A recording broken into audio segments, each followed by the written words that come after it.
Ya, sí, bueno. Bueno, buenos días.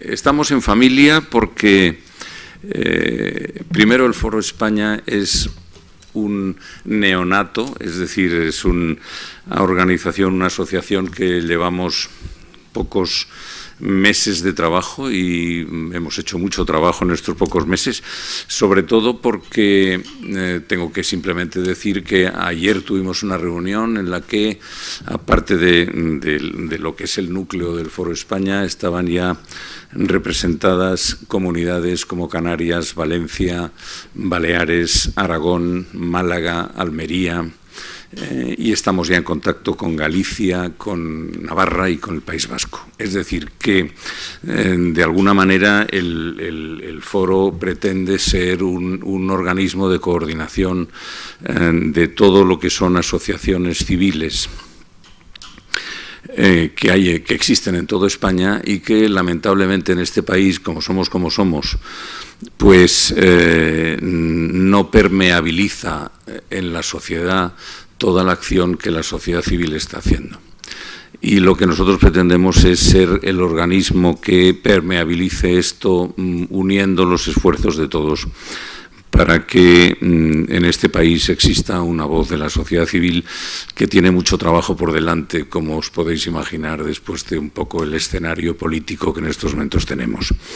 Estamos teniendo muchísima proyección a nivel de que las propias personas que lo integramos, Salvador Sánchez Terán, yo mismo, Fernando Mut, gente que de alguna manera estamos proyectando ante los medios de comunicación y ante todos los mecanismos que la sociedad tiene para proyectarse, y estamos dándonos a conocer porque realmente este país necesita, eso es lo que nos dice todo el mundo, y yo creo que es verdad, este país necesita una sociedad civil articulada, una sociedad civil fuerte, una sociedad civil que de alguna manera marque la pauta del desarrollo y de España.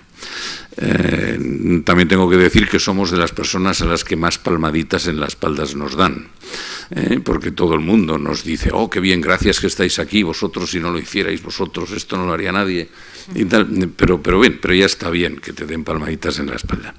Bien, estamos en un momento en el que el domingo se van a producir unas elecciones, independientemente de las municipales y las autonómicas, se van a producir unas elecciones que son muy importantes y que la gente no se las cree todavía. Y es que la gente todavía piensa que Europa está muy lejos, y el problema es que Europa está muy cerca, y va a estar más cerca. Y además, como yo no soy el ponente, no voy a deciros cosas que no me corresponden, pero además Europa es el futuro no solamente de España, sino que es el futuro del planeta, en el sentido de que los bloques ruso, americano, chino, si Europa se debilita, se nos van a tirar encima inmediatamente. Por lo tanto, Europa tiene que ser el bastión en estos momentos de la cultura, del desarrollo, y tiene que tener la potencia suficiente como para frenar intentos mucho más posiblemente numerosos que nos pueden agredir. Y por tanto tenemos que tener una Europa muy unida, cada vez más fuerte, y dentro de Europa no hace falta, todos sabemos geografía, España es una pieza fundamental.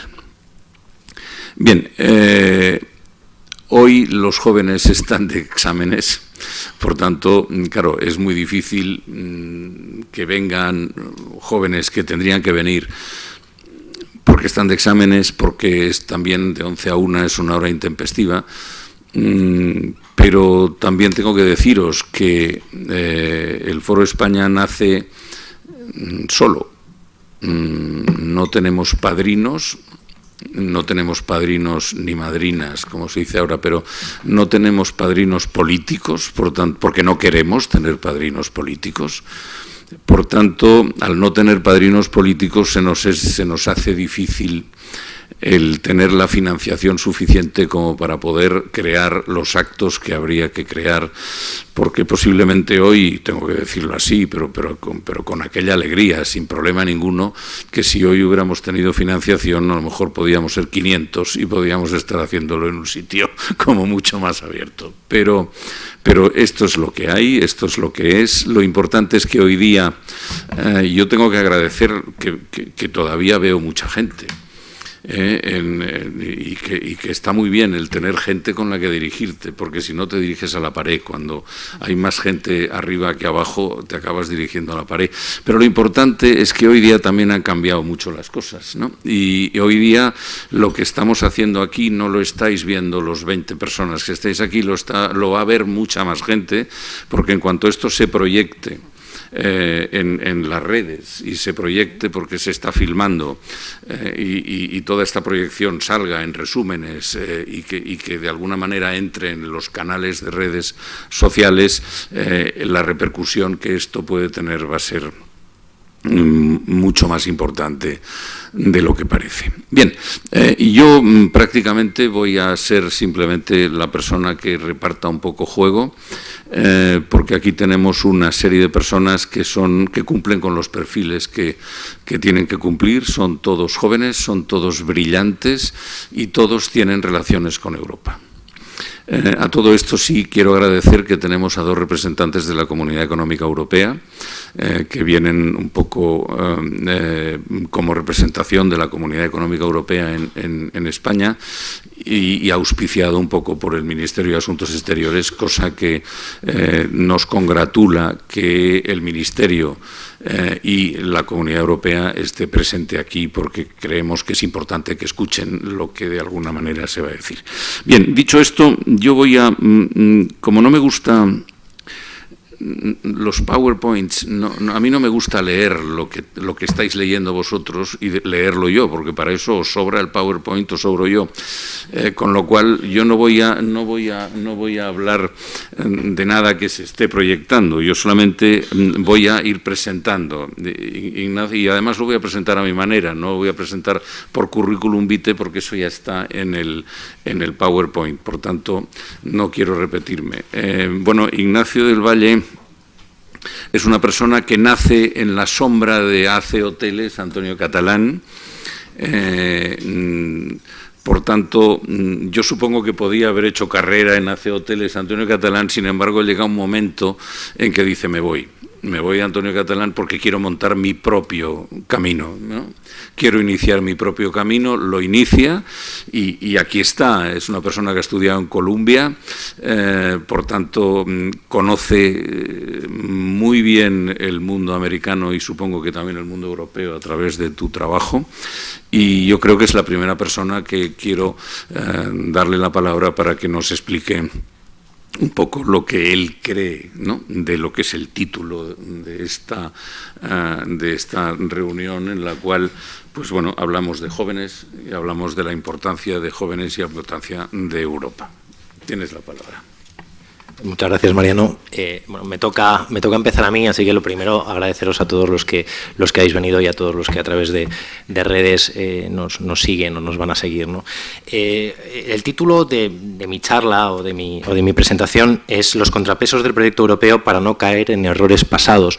Y aunque el título es un poquito más concreto, en realidad lo que pretendo es hacer un comentario un poco más genérico de la importancia que tiene Europa para España, de lo importante que ha sido el proyecto europeo para España en estos últimos 30-35 años y en especial para los jóvenes, ¿no? Y que precisamente por esa importancia creo que es fundamental estas elecciones europeas, creo que es fundamental que los jóvenes nos volquemos en estas elecciones, tanto como votantes como con un perfil de exigencia hacia los políticos, de que tienen que creer más en el proyecto europeo y que tienen que tomarse estas elecciones, como bien decía Mariano, pues de una forma mucho más en serio, ¿no? Entonces, para empezar esta visión, yo empiezo con una presentación. Yo sí que tengo presentación, aunque intentaré no leer. Esto es lo que decíamos de los contrapesos del proyecto europeo. Y empiezo con una pequeña revisión histórica de lo que considero que han sido algunos de los problemas que han perseguido a España durante los últimos siglos, ¿no? Hay una frase con la que encabezo, digamos, la diapositiva, que es que aquel que no conoce la historia está condenado a repetirla. Esto se asigna a distintos autores. Uno de los más seguros, que puede que la dijera, fue Napoleón Bonaparte, que a su manera se puede considerar un gran europeísta, ¿no? Desde luego tiene una idea de una Europa unida a su manera. Y entonces, como jóvenes, me parece importante que no olvidemos la historia, ¿no? Muchas veces damos las cosas ya por hechas, ya hemos nacido con la Unión Europea, ya hemos nacido con la democracia, y sin embargo me parece importante revisar un poquito de dónde venía o qué problemas históricos arrastraba España y por tanto por qué es tan importante o tan necesario esa pertenencia a Europa y ese ser europeos, ¿no? Y esos tres, a grandes rasgos, son el aislacionismo que había perseguido a España, una forma económica un poco particular que algunos autores le han llamado como el capitalismo castizo, y luego el problema de la España plurinacional, ¿no? Esa España con unas regiones que muchas veces se sienten desapegadas, o esa España en la que muchos de sus ciudadanos tienden a pelearse entre ellos, ¿no? Y por estos tres problemas históricos creo que cobra muchísima importancia la necesidad de Europa para nuestro país.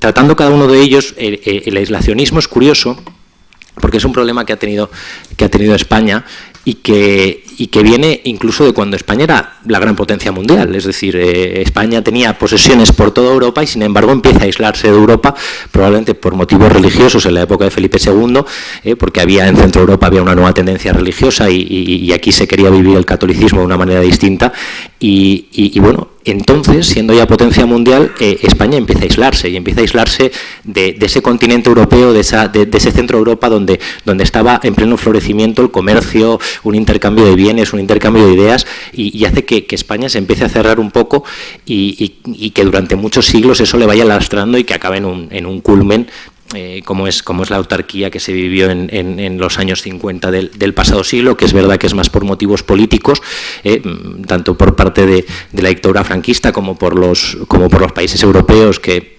censurando el régimen que había en España, pues aíslan a España y hace que se vivan momentos muy duros precisamente por estar de espaldas a Europa, ¿no? Y yo creo que es muy importante que sepamos ver eso en perspectiva y que por tanto ahora que ya hemos convergido con Europa, que no volvamos a caer en ese aislacionismo que nos persiguió y nos lastró durante 2 o 3 siglos. Otro asunto importante, otro error histórico de España, es que teníamos una economía, algunos autores la llaman capitalismo castizo, a mí me parece una expresión bastante acertada, ¿no? que es una economía muy basada en las élites extractivas, que son aquellas personas ligadas al poder, al clero, la nobleza, que lo que hacen es aprovechar una economía, un tejido productivo de un país, más que para hacer una economía de valor añadido, más que para un intercambio de bienes y servicios, más que para el comercio, utilizan esa economía para aprovechar su cercanía al poder y enriquecerse ellos y crear sociedades más desiguales, ¿no? Y yo creo que aunque todavía hay cosas de estas que siguen pasando en España, cada vez se ha ido aminorando más, ¿no? Y el formar parte de una economía más grande ayuda a que nos quitemos esos problemas o esas trazas de esa economía, pues eso, ¿no? De élites extractivas que no pretendían mejorar el país, sino que lo que pretendían era exprimir un poquito la economía del país. Y el tercer problema histórico, y bueno, hoy estamos aquí dentro del Foro España, que lo conoce bien y que lo estamos viviendo, por desgracia, con toda su crudeza, es esa desafección que tienen muchas regiones españolas hacia el proyecto de una España unida y de una España común, ¿no? Entonces, especialmente Euskadi y Cataluña, ¿no? Son dos regiones que no se han sentido del todo identificados con España y que yo creo que la pertenencia a Europa, la pertenencia a un proyecto más amplio, más fuerte, más común y más atractivo, hace que esas regiones bueno, pues puedan tener menos atractivo en abandonar la idea de España porque abandonarían ese proyecto común europeo, ¿no? Y de hecho tenemos una región que por desgracia estamos viviendo ahora una situación tremendamente compleja como es Cataluña, donde históricamente había una cantinela que era no, yo quiero ser independiente porque yo soy más europeo que España, ¿no? Nosotros somos más avanzados, España es el atraso, nosotros somos más europeos, ¿no? Entonces yo creo que es fundamental, España necesita Europa para que estas ansias independentistas se aminoren y creamos más en un proyecto más común, ¿no? Entonces, quería empezar con esta pequeña revisión de esos problemas históricos a los que Europa nos ayuda a vencer, ¿no? Y que los jóvenes quizás no habíamos vivido tanto y que es importante que tengamos claro. Y la siguiente diapositiva es ya más claramente lo que sí que hemos vivido los jóvenes, que es cómo Europa ha ayudado muchísimo a España y cómo Europa, en esa España en la que hemos crecido, pues es muchísimo mejor gracias a todo ese proyecto, a toda esa ayuda y a todo lo que nos ha dado Europa, ¿no? Entonces, yo lo llamo que España es mejor gracias a Europa y como el anterior titulo con una frase que a mí me parece demasiado radical, que dice: España es el problema, Europa la solución. Es una frase de Ortega y Gasset. Yo creo que ya no está tan en vigor hoy en día.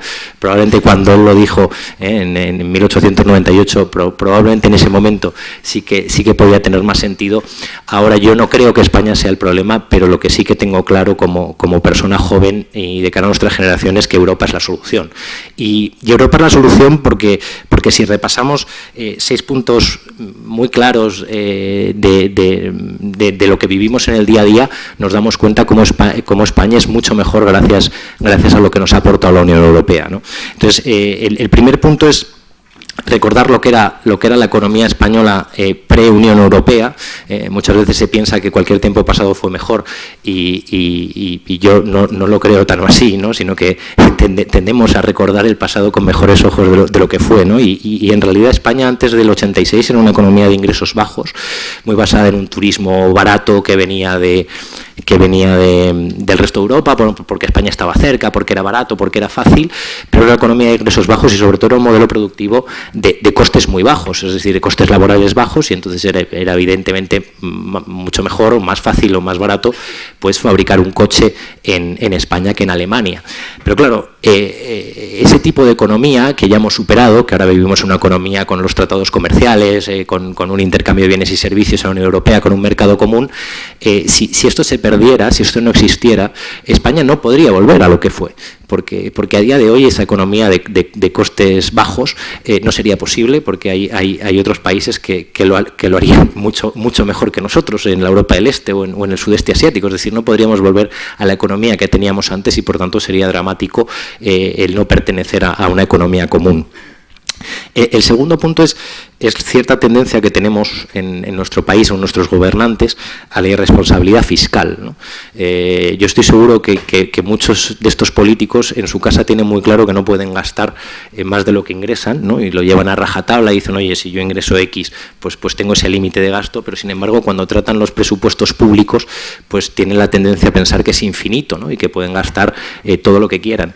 Y ahí nos ayuda un club como el europeo, donde hay países en Centro Europa que tienen una mentalidad o política diferente, ¿no? Y que realmente lo hemos podido ver durante esta crisis, ¿no? Donde la Unión Europea, aún en la crisis, ha seguido avanzando en mecanismos para que los países no se desmadren. Tenemos el mecanismo europeo de estabilidad, tenemos el proceso que se está haciendo en la unión bancaria para que haya un sistema financiero más sólido, tenemos las implicaciones del techo de gasto, las instituciones independientes de revisión presupuestaria, y yo creo que esto nos ayuda a España a mantener una senda y a evitar lo que pasaba antes nuevamente, ¿no? Que los jóvenes a veces no hemos vivido, pero que yo, que tenía un abuelo que era empresario y a mí de pequeño me encantaba estar cerca de él, y entonces, bueno, pues iba aprendiendo de él y me tocaba vivirlo, ¿no?, cerca de él, que era que antiguamente las crisis se solucionaban en este país con las devaluaciones de la moneda, ¿no? Y que, claro, decías, oye, no pasa nada, en un año, en 2 años volvemos a ser competitivos, no hay problema, oye, ya esto se olvida. Pero claro, las devaluaciones eran tremendamente injustas para la sociedad, porque suponían una pérdida enorme de poder adquisitivo y, sobre todo, además, suponían una pérdida del valor del ahorro de la gente que lo había hecho con su esfuerzo y su trabajo durante años, ¿no? Entonces yo creo que Europa nos ayuda a evitar aquella tendencia que había en nuestro país de responsabilidad fiscal o de devaluaciones, ¿no? El punto tercero va ligado a lo que ya he dicho antes, con lo cual no me quiero extender, que es un poco que una economía más pequeña, más cerrada, se presta más al control de caciques locales, ¿no?, a esos monopolios ligados al poder, a esa economía que es más injusta, que es más desigual, con lo cual no quiero centrarme tanto. Y sí que paso al punto 4, que es lo que sí que los jóvenes hemos vivido, los jóvenes y los no tan jóvenes, que es cómo el proyecto europeo sí que lo hemos visto y hace que por eso España sea uno de los países donde la población más apoya al proyecto europeo, como el crecimiento desde el año 86 a hoy en día, esos 30 años hasta el 2016 o esos 33 hasta el 2019, España tiene un crecimiento exponencial, un crecimiento que en términos comparativos yo creo que es comparable a economías que se estudian en las universidades como Corea del Sur o como Singapur. Es decir, España ha pasado de ser, cuando yo nací en el año 80-81, un país considerado prácticamente en vías de desarrollo por Naciones Unidas, a ser un país hoy en día que es una de las 10-12 mayores economías del mundo y donde podemos mirar cara a cara a prácticamente el resto de las economías de la Unión, ¿no? Yo creo que eso se lo debemos a la solidaridad europea, a los fondos de cohesión, a todo ese apoyo que ha habido por parte de las instituciones europeas y del resto de países europeos para que España prosperara y desarrollara, ¿no? Y eso yo creo que se lo debemos, y creo que también estamos en un momento donde nos toca de alguna forma corresponder también esa solidaridad que se ha tenido con nosotros. El punto 5 es absolutamente clave para los jóvenes, y es el asunto de las fronteras europeas, ¿no? Más allá de la facilidad de desplazamiento, yo creo que ese no existir fronteras de cara a que uno pueda tener derecho de residencia, derecho de trabajo, derecho a una sanidad pública en cualquiera de los 27 países de la Unión es clave, ¿no? Yo creo que nos enfrentamos las nuevas generaciones a un mundo muy global, a un mundo muy distinto. Yo creo que las generaciones de nuestros padres o nuestros abuelos pues se circunscribían más a su país.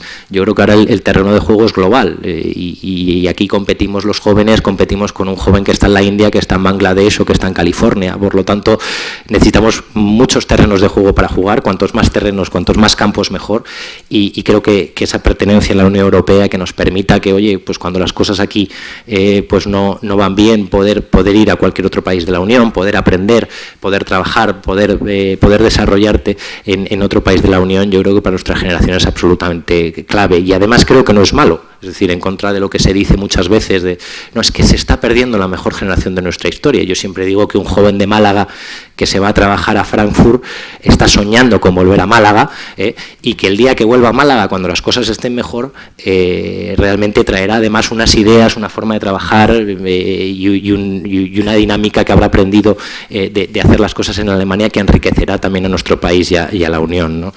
Y por último está un asunto que es claro, que es la posición geopolítica, que obviamente nos ayuda a España, y termino con esto, que es que, bueno, todos sabemos que la situación geográfica de España es delicada, que bueno, pues somos un país con mucha costa, que está al sur de Europa y que somos de alguna forma la puerta de África, ¿no? Y en África se está viviendo una explosión demográfica que va a generar muchísimas tensiones y que evidentemente pues necesitamos para poder defendernos o para poder afrontar mejor esas tensiones, necesitamos formar parte de una unión, de un club más grande y que nos aporte una coordinación política y de seguridad mayor, ¿no? Para hacer frente a los riesgos que vienen geopolíticos en el futuro. Yo creo que por todo esto los jóvenes tenemos que tener claro que Europa es nuestro camino y apostar claramente por ello. Tenía otra, que es ponerle algunos deberes a España, pero como me estoy alargando demasiado y no quiero aburrirles, si les parece, les ya cedo la palabra a mis compañeros y los deberes que creo que le podemos poner a Europa los tratamos después en el debate, Mariano. Muy bien, muchas gracias. Bien, te has portado muy bien. Efectivamente, yo estoy intentando, voy a tomar alguna nota de cosas que para poder tener como un pequeño, al final, poder hacer unas pequeñas conclusiones a mi manera, que luego a lo mejor si se validan, lo que sí nos gustará será escribirlas, ponerlas a limpio y enviarlas para que todo el mundo sepa un poco de qué hemos estado hablando. Pero efectivamente, simplemente tenemos que empezar a perder las vergüenzas que históricamente España ha tenido. La leyenda negra nos hizo un daño espantoso, nos lo sigue haciendo. Y luego, además, un poco estos problemas que España ha tenido durante todo este tiempo de un acercamiento enorme hacia la religión vaticana. Esto ha provocado, con todo el problema de la reforma europea, provocó pues un cierto aislacionismo. También hemos tenido unas épocas como esta última de la dictadura, en la cual pues nos aisló de Europa, nos aisló del mundo, sobre todo después un poco de las guerras mundiales, que Europa estaba muy escocida de todo este tipo de cosas. Entonces eso nos hizo también mucho daño. Y también nos hizo mucho daño incluso anteriormente, ¿no? Ciertos desastres político-monárquicos. Hemos tenido unas monarquías brillantes, pero hemos tenido momentos muy oscuros en la monarquía española, en la cual también ha generado unas ciertas dosis de rechazo al tema español. Es más, yo tengo una reivindicación que quiero hacerlo y además vamos a trabajar en ello, y es que, si os dais cuenta, estamos enseñando la historia que nos han escrito los demás, no la que hemos escrito nosotros. Estamos enseñando la historia que le conviene que se enseñe a los británicos, no a nosotros. Todo el mundo conoce la batalla de la Armada Invencible, pero nadie conoce la batalla de Trafalgar o nadie conoce a Blas de Lezo. ¿Por qué? Porque a los británicos les ha interesado la Invencible y no les ha interesado lo otro. Entonces eso nos lo tenemos que hacer mirar. Tenemos que hacer mirar de que aprendamos a escribir nuestra y a enseñar nuestra historia, no la que nos han escrito para que nosotros la enseñemos, porque la estamos enseñando mal. Bien, segundo ponente, María Escrivá, es no solamente, bueno, aquí pone madre, pero bien, claro, efectivamente, pues me parece muy bien. Es una mujer brillante, emprendedora, con una agencia de publicidad y comunicación muy importante, y que de alguna manera, bueno, cuando hablamos con ella es de las típicas personas que te apabulla, porque entre la sonrisa y esto te quedas como un poco frenado, ¿no? En esto, por tanto, aparte de todo lo que eres, que eso está puesto aquí, adelante, tienes la palabra. Gracias. Buenos días a todos. En primer lugar, agradecer a Foro España la oportunidad de participar en este debate. Voy a tratar o voy a charlar con vosotros de la importancia de Europa para los jóvenes españoles. Lo voy a hacer desde el lugar de la opinión y la reflexión, pero con mucha convicción, a través de mi experiencia personal. Como emprendedora y como empresaria, en los últimos ya 20 años he tenido la oportunidad de trabajar con más de 100 jóvenes.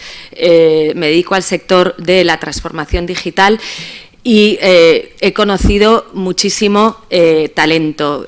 Soy admiradora de la generación de los millennials, ya post-millennials, y también con bastante sensibilidad hacia los problemas por los que atraviesan nuestros jóvenes hoy, como son las altísimas tasas de desempleo, uno de los dramas de nuestro país a día de hoy.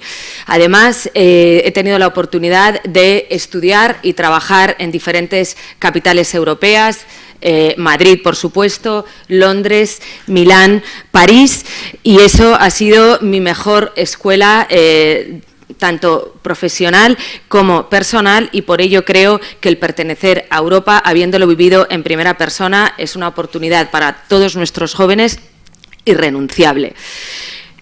Para comprender a una generación debemos hablar del contexto en el que ha nacido y ha crecido, y si tuviera que elegir una sola palabra para definir este contexto, elegiría globalización. Nuestros jóvenes han conocido un mundo en el que se puede viajar sin pasaporte, en el que no hace falta cambiar divisas, pero también con crisis permanentes, crisis económica, institucional, migratoria y también climática, una de las grandes preocupaciones de nuestros jóvenes.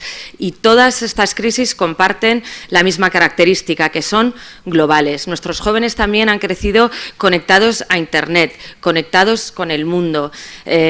Sin duda, un punto de inflexión en este tiempo que podemos afirmar que hoy son ciudadanos del mundo. Y con todo esto son unos tiempos marcados también un poquito por la inestabilidad. La globalización genera muchísimo entusiasmo por todas las oportunidades que tenemos por delante, pero es inevitable sentir miedo y vértigo hacia todos estos cambios. Y esto de alguna manera da la oportunidad tanto a Europa como a organizaciones internacionales de fortalecerse y ser un poder real en el plano internacional, o por otro lado ser víctima del gran riesgo de los populismos que se alimentan del miedo de los ciudadanos en épocas de crisis. Para ganar la batalla al miedo es muy importante que Europa ponga a su favor a las nuevas generaciones, estas nuevas generaciones que comprenden la importancia de lo global. En este sentido, Europa ha hecho muchísimas cosas bien, como pueden ser las becas Erasmus, que han permitido a miles de jóvenes, concretamente 400.000, más de 400.000 españoles, estudiar fuera, vivir fuera, acumular esa experiencia y, muy importante, romper esas fronteras y barreras mentales. Un programa que también se ha trasladado al entorno profesional y que ha dado la oportunidad a profesionales de integrarse en empresas extranjeras y aprender de esa experiencia. También la Unión Europea ha dado la oportunidad a nuestros jóvenes de adherirse a programas de garantía juvenil que favorecen y facilitan el empleo en aquellos países con una tasa de desempleo mayor del 25%. También la Unión Europea ofrece alternativas a nuestros jóvenes, como es el programa Au Pair o el Servicio de Voluntariado Europeo. El programa Au Pair permite a nuestros jóvenes trasladarse a otros países, alojarse y convivir con familias extranjeras, enseñar un idioma, y todo ello con gastos pagados. El programa de voluntariado europeo también permite a nuestros jóvenes de 18 a 30 años integrarse en esta realidad y elegir el voluntariado que más les conviene y les interesa. Todos estos programas, sin duda, han conseguido crear a muchísimos jóvenes proeuropeos. Y una cosa que es muy importante, más allá de esa pertenencia administrativa o geopolítica, crear un vínculo emocional, algo absolutamente esencial, y una sensación de gratitud. Ahora bien, a pesar de todo esto, los datos nos dicen que no es suficiente, que es muy importante que la Unión Europea inspire a nuestros jóvenes a votar. Las elecciones de 2014, solo el 27% de nuestros jóvenes votó. Hay unos antecedentes muy claros que los encontramos en el Brexit, que si los jóvenes de Reino Unido hubieran votado, muy probablemente el resultado de las elecciones hubiera sido distinto. La generación de jóvenes fueron los que menos votaron, si bien todos los que votaron mayoritariamente apoyaron pertenecer a Europa. Al día siguiente, cuando se conocieron los inesperados resultados para todos, los jóvenes acusaban a sus mayores de haberles traicionado y de haber traicionado su futuro. Por tanto, la Unión Europea ha puesto una iniciativa en marcha, como es esta vez Voto. Entiendo que para tratar de compensar y de aprender un poco de los hechos que han ocurrido en los últimos tiempos para potenciar y propiciar el voto joven. Una reflexión que nos parece importante, es decir, este fenómeno se repite en muchísimas votaciones, la grandísima abstención de nuestros jóvenes en las elecciones, también en las nacionales, aunque en las europeas es todavía más acentuado. Y en torno a eso hay una gran paradoja, y es que podemos interpretarlo como un desinterés absoluto en la política, pero no es así. Es decir, los índices nos dicen que nuestros jóvenes cada vez están más preocupados, más implicados en política, nos lo demuestran en sus marchas, en sus manifestaciones de protesta, y de alguna manera la paradoja es que cada vez el absentismo es mayor. Por tanto, lo que interpretamos es que no confían en las instituciones y no confían en que sus preocupaciones y sus problemas van a obtener solución. Y, por tanto, nos parece importante lanzar un mensaje muy importante a los jóvenes, y es que el no ir a votar ensancha todavía más esta brecha con las instituciones. Que no votar no significa salirse del sistema o un desprecio hacia el sistema. Realmente es despreciar la oportunidad de mejorarlo, y realmente ellos pueden ser los grandes beneficiados de los resultados de estas elecciones. Otro tema muy importante, Europa, desde la gobernanza supranacional, es a través de sus diferentes organismos e instituciones, solo desde Europa se pueden solventar los grandes problemas que preocupan hoy a nuestros jóvenes. Hemos visto manifestaciones masivas en este año, como la de Greta Thunberg, esta niña sueca que todos conocemos, que con 16 años simboliza la indignación hacia el cambio climático, huelgas, la movilización del 15 de marzo a la que han acudido millones de jóvenes en todo el mundo. Francamente, ha sido una movilización sin precedentes. Por tanto, nuestros jóvenes, afortunadamente, están muy preocupados por el cambio climático y quieren acción alrededor de ello. La Unión Europea ha redactado directivas y reglamentos y documentos muy vinculantes para guiar a los países integrantes, por ejemplo, a la reducción de plásticos. En nuestro mar Mediterráneo hay auténticos vertederos, es un drama, y realmente la normativa que se va a poner en vigor en el 2021 de no permitir envases de plástico de un solo uso, solo eso ya es una iniciativa muy importante, o iniciativas alrededor de la eficiencia energética, la integración de las renovables. Ha sido promotora también la Unión Europea del Acuerdo de París en contra del cambio climático, dando voz a toda la comunidad científica y presionando, muy importante, a los principales emisores del mundo. Tenemos un objetivo en la Unión Europea de reducir las emisiones de gas entre el 80 y el 95% en el año 2050 con respecto al año 90, y afortunadamente vamos muy bien.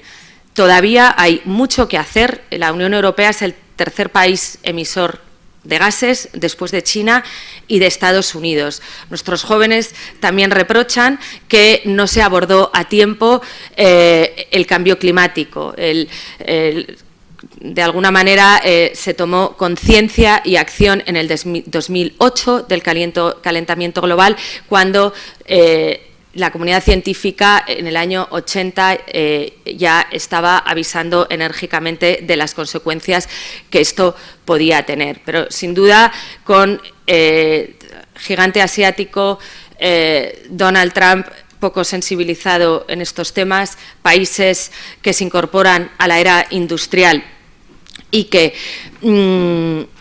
pues la Unión Europea es el único actor internacional que defiende el planeta. Es muy importante que la Unión Europea se mantenga unida y que como organismos supranacionales tomemos acción en todos estos problemas. Y por ello queremos mandar un mensaje muy claro a nuestros jóvenes, y es que, que es muy importante que voten, que la única manera de abordar los problemas de futuro que son globales es con un voto global y tomando conciencia y responsabilidad y yendo a votar en estas elecciones. Muchas gracias a todos.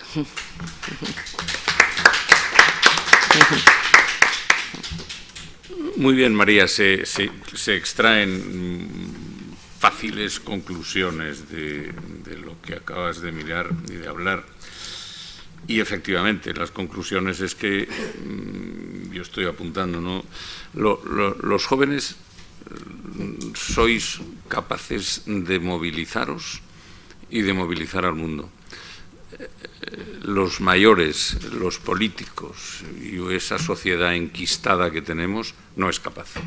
Por tanto, si alguien es capaz de movilizar el mundo, sois vosotros y os toca, porque además es que es el mundo que vais a recibir y es el mundo que os va a tocar. Bien, siguiente ponente, Luis Miguel Olivas. Luis Miguel Olivas, bien, es ingeniero de telecomunicaciones y es una persona que está en estos momentos muy vinculada a la Fundación Telefónica. Telefónica es una de nuestras grandes multinacionales.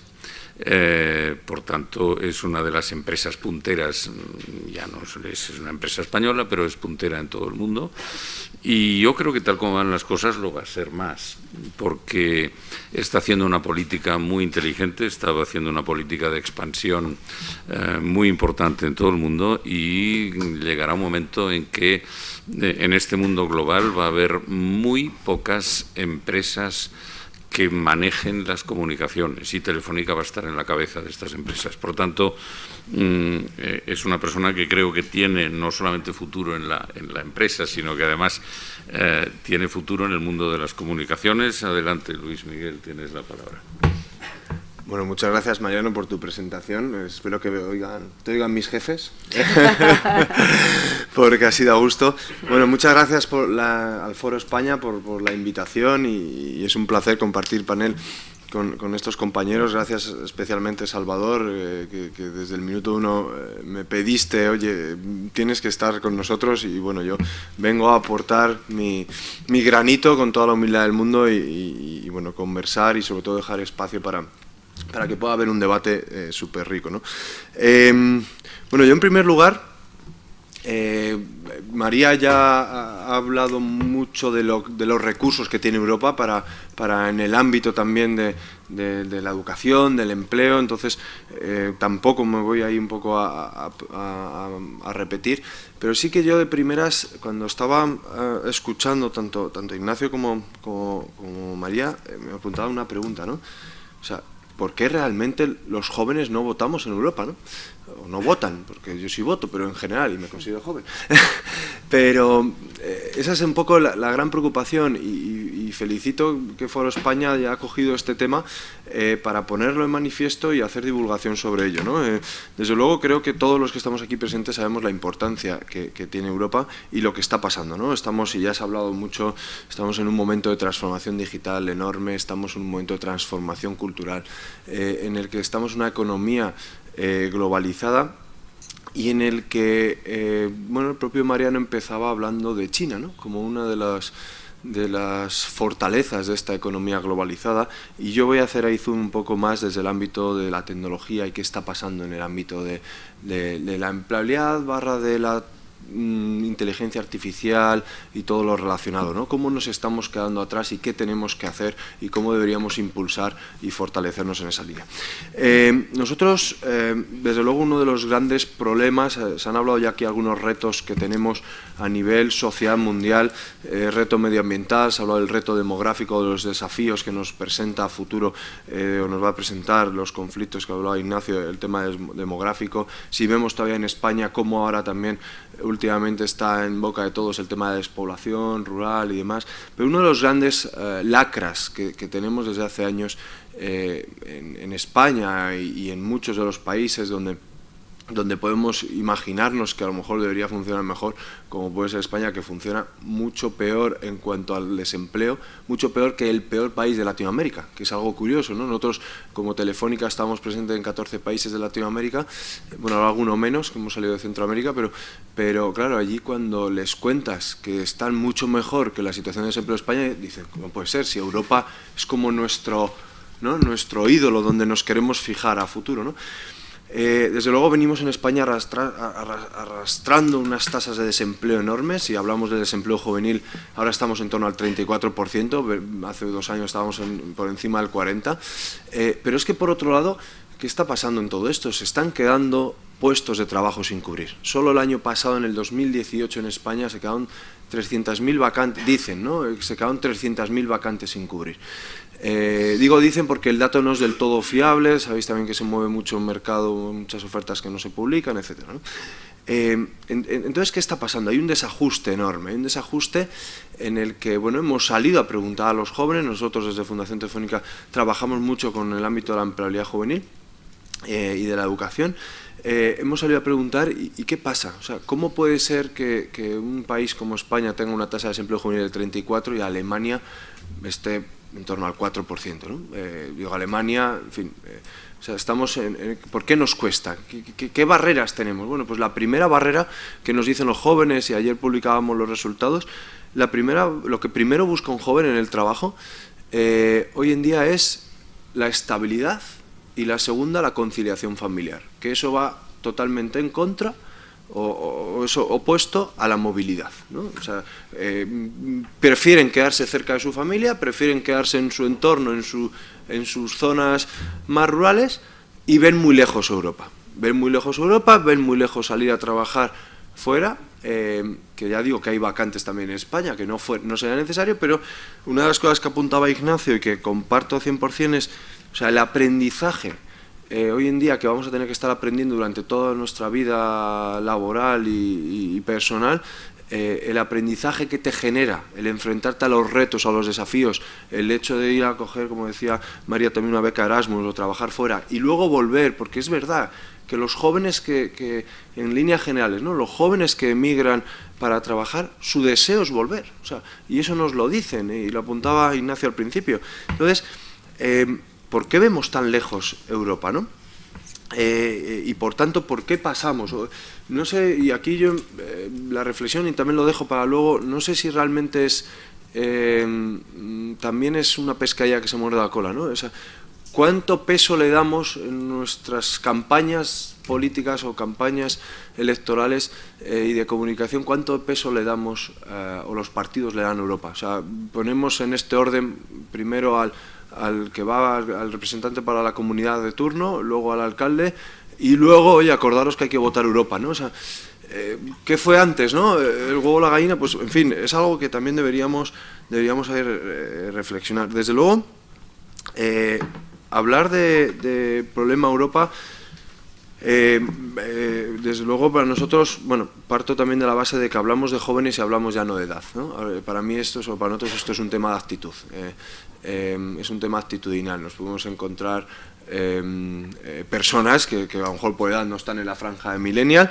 pero que realmente están también impulsando el cambio y están haciendo cosas enormes por movilizar y por Europa, ¿no?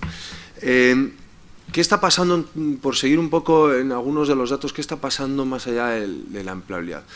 Bueno, pues estamos en un momento muy incierto, con mucha perspectiva optimista desde nuestra compañía y efectivamente estando muy en la vanguardia de la tecnología, pues estamos promoviendo muchas de las cosas que hacen falta a nivel mundial, ya no solo Europa.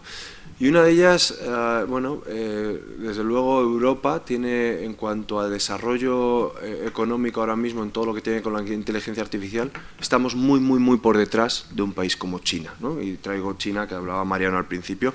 En China se están haciendo cosas espectaculares en cuanto a la disrupción tecnológica, a la inteligencia artificial, a las nuevas tecnologías como el blockchain, como el big data, etc. ¿Por qué? Entre otras cosas, bueno, pues tiene una legislación que se lo permite. Aquí, afortunadamente, tenemos una legislación en la que cuidamos mucho por los datos, cuidamos por los valores, por la ética que tiene que haber detrás de todos esos datos, y de hecho como compañía promovemos que este nuevo paradigma de la transformación tecnológica, de la transformación digital, desde luego la persona es la que tiene que estar en el centro de esa transformación. Y la persona tiene que estar en el centro de esa transformación y le tenemos que devolver a la persona la capacidad para poder tomar decisiones que hace con su vida digital o su huella digital. Ahí hace falta una constitución digital.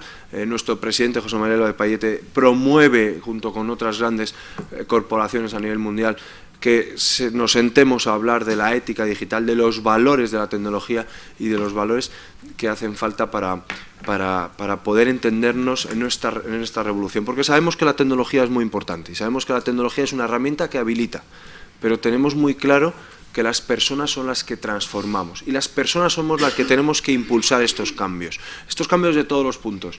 Desde luego tenemos que dejar de ver que el cambio, claro, nace desde nuestro barrio, está claro, nace desde nuestra casa, nace desde nuestra silla, ¿vale? Pero tenemos que llegar a pensar de que la forma de ser referentes y competir y ser competitivos en el mundo, Europa es la palanca de ese cambio. Además, creemos, como España, que tenemos un valor diferencial respecto al resto de países de Europa, y es nuestro español, la lengua. ¿Por qué digo la lengua? Porque se nos puede sumar como aliados muchísimos países de Latinoamérica. Se está trabajando también en esa línea, como a lo mejor Europa, junto con una convención de países de Latinoamérica, todavía podemos ser mucho más fuertes, pero desde luego cuando venimos ahora, de la semana pasada estaba en Santiago de Chile, hablando o explicando un poco nuestro punto de vista en todo esto en el ámbito de educación, para 18 ministerios de educación y 18 ministerios de trabajo, y les sentaron en un taller conjunto. Veían, como digo, a Europa como el espejo donde mirarse, ¿no? Cuando les pones encima de la mesa algunos de los datos de lo que nos está pasando en España, claro, o sea, al final las necesidades de la economía global no son tan diferentes en Alemania, en España, en Chile. No son tan diferentes. La educación no debería ser tan diferente. La educación de nuestros más pequeños, la educación universitaria, hoy en día tenemos un problema y para nosotros empieza por ahí. ¿Por qué? Porque tenemos que ir, o tenemos, iba a decir, infinidad de sistemas educativos diferentes en Europa. Y digo infinidad porque no es uno por país, lamentablemente. Es que casi tenemos un modelo educativo por comunidad autónoma en España. Y tenemos casi un modelo o una política o un contenido académico que depende muchísimo, y ya no pongo los extremos de algunas cosas que está hoy en día todo el tema de Cataluña y demás, sino en regiones donde podemos tener contenidos académicos similares, es muy dispar el currículum académico de un alumno. Y entonces cuando nosotros fomentamos que el alumno tiene que estar preparado para ir a trabajar a cualquier entorno nacional, hay que fomentar esa movilidad, hay que salir de ese barrio. Los jóvenes prefieren antes quedarse cerca de su casa que un buen salario o unas buenas condiciones económicas, eso en el ranking de lo que nos han valorado. Claro, un programa como decía María, el de becas Erasmus, con 400.000 jóvenes al año, es muy importante, pero la cantidad de dificultades que tiene un joven Erasmus para convalidar sus asignaturas en la Universidad Politécnica de Madrid versus a la Universidad Politécnica de París o a la Universidad de Múnich es enorme. O sea, al final, nuestros estudiantes Erasmus, y lo he vivido en mi propia piel, nuestros estudiantes Erasmus, pues lo que está sucediendo es que se suelen ir a estudiar el Erasmus las asignaturas más fáciles, las Marías, las optativas, que es lo que te pueden convalidar, porque si no, no te convalidan. Tenemos un sistema, y esto me imagino que habrá evolucionado, es verdad que yo hace ya 12 años que salí de la universidad, pero habrá mejorado muchísimo. Pero desde luego el sistema educativo no se habla. Casi no se habla en comunidades autónomas como para hablarnos con Italia o con Francia. Entonces, ¿qué hace falta en todo esto? Hace falta, desde luego, una visión global de Europa. Hace falta desde todos los ámbitos. No me quiero meter en los otros desafíos que han hablado de medio ambiente, demográfico, etcétera. He querido centrar un poco en el ámbito de la digitalización, perdón, de la educación y de la digitalización como oportunidad de futuro. Y esto hace falta que realmente estemos convencidos de que ese cambio tiene que pasar por Bruselas, tiene que pasar por Europa. Podremos seguir fomentando y necesitamos fomentar el cambio en nuestro propio entorno, en nuestras propias comunidades, en nuestros propios pueblos. Pero las dificultades y las barreras van a seguir existiendo si no vemos a Europa como ese gran aliado que nos va a permitir estar, ya no digo competir con, digo no quedarnos fuera. No quedarnos fuera de, hoy en día, nuestro sistema educativo, por volver a retomar el sistema operativo que va a regir la educación, se la están jugando las grandes empresas tecnológicas a nivel mundial. Es decir, Google se está metiendo en la educación de nuestros hijos a nivel mundial. Y no lo digo como algo despectivo, ojo, lo digo como algo que está pasando. O sea, los sistemas políticos no están teniendo la agilidad y la flexibilidad y la capacidad de reaccionar ante los cambios que necesita la educación y se están metiendo las grandes empresas tecnológicas en el negocio de la educación. Facebook se está metiendo, ahí ya Facebook tiene ya más de 300 colegios en Estados Unidos que el currículum académico lo ha liderado. Acaban de adjudicar a un fondo de inversión donde está Mark Zuckerberg en un país africano, no recuerdo si era Líbano, Libia, en fin, no, me baila el nombre, pero un país africano le acaban de adjudicar un contrato para cambiar todo el modelo educativo de su país por 60 millones de euros. Van a cambiar y están detrás los emprendedores y están detrás las grandes empresas tecnológicas, ¿no? Se está ahora mismo desarrollando cuál va a ser el algoritmo de inteligencia artificial que vaya a educar a nuestros hijos. O sea, yo a mi hijo ya no le puedo decir, ¿no?, cuando nos preguntan ¿qué vas a querer ser de mayor? ¿No? Nos preguntaban, eso nos han hecho esa pregunta a todos. ¿Qué le voy a decir a mi hijo ¿qué le voy a preguntar a mi hijo que quiere ser de mayor? Si probablemente cuando él acabe, ahora tiene 5 años, cuando él acabe los estudios que tenemos aquí, pues hablan de que el 60% de los puestos de trabajo pueden tender a desaparecer por la robotización y la inteligencia artificial, que 8 de cada 10 jóvenes que hoy están estudiando en primaria van a trabajar en algo que no existe. La edad media de las empresas se ha visto reducida de 61 años de edad media a 18 años de edad media. Es decir, esto es muy cambiante, es muy volátil. Lo que hace falta es replantearnos que hay una serie de necesidades, competencias y necesidades básicas y una serie de políticas que tienen que ser preventivas. Yo ayer hablaba en una mesa con el director general del SEPE aquí en España, ¿no?, y debatíamos. Hablaba de la política activa que hay en situación de empleo y las políticas activas que se hacen en educación. Y yo le decía que no son políticas activas, que son políticas reactivas. O sea, atacamos el desempleo desde el desempleo. ¿Cómo podemos anticiparnos? Y todos esos puestos de trabajo que pueden llegar a desaparecer, todos esos puestos, esas habilidades nuevas que hacen falta, todas esas necesidades en el cambio del mercado laboral, ¿cómo la podemos atacar desde el empleo? O sea, ¿cómo el desempleo hay que atacarle desde el empleo? Porque hoy en día sabemos que a futuro el sector de la construcción, que es el menos digitalizado de los sectores productivos de nuestro país, por un informe de Ecotec, tiene unas necesidades, y ahí estamos trabajando con la COE, porque se tiene un problema porque ahora mismo todo el sector de la construcción se basa en una digitalización bajo una herramienta que llaman BIM. Pues esa herramienta es desconocida para el 95% de las personas que están actualmente en el sector de la construcción. Entonces, ¿qué va a pasar con esas personas si no se actualizan? Entonces, ataquemos, ¿no?, y busquemos esas políticas preventivas y con una mirada global. Y con una mirada global porque hoy en día cada vez más está cambiando la cultura empresarial, las formas de trabajar ya son diferentes. Afortunadamente las grandes empresas lo tenemos más fácil, estamos estableciendo la descentralización de nuestras oficinas de trabajo, se puede trabajar desde casa, las startups lo han cogido muy bien, se están trabajando en una misma empresa, en una misma startup, personas de Silicon Valley, Australia y España compartiendo a la vez grupos de trabajo. Y es verdad que esa parte de la transformación, y aquí no me quiero meter, seguro que María nos podría hablar mucho más de esto, pero en esa parte de la transformación digital que está sucediendo hay unos grandes perdedores que están teniendo más dificultades y son todas nuestras pymes, que son un gran porcentaje de nuestro Producto Interior Bruto y que no les estamos acompañando en esa transformación digital. Entonces, todo esto está muy ligado, está muy unido, Pero desde luego hoy es mucho más rápido comprar un producto, igual que unos zapatos, como me compré el otro día, y me lo suministra Amazon con almacén en Holanda, en Ámsterdam, y me llega mucho antes que lo que tardo en cruzarme Madrid para ir a comprar los zapatos. O sea, es una realidad que está pasando. O sea, entonces, si queremos seguir viendo que el desarrollo económico y desarrollo tiene que ser solo local, pues tenemos un problema, ¿no? Si no vemos que Europa es nuestra localidad y el mundo es nuestra, o debería ser nuestra ciudad, pues entonces tendremos un problema. Entonces, por nuestra parte, y ya cierro con esto, los retos son infinitos. Va a depender y vamos a ser nosotros, las personas, los que tengamos que decidir sobre nuestro futuro, y desde luego el ámbito de decisión, uno de los ámbitos, una de las palancas del cambio está ahí, está en Europa. Ahora vienen momentos muy relevantes y desde luego yo, como joven que me considero, para mí el primer programa electoral que me leo es el de Europa antes que el de mi pueblo, ¿no? Gracias.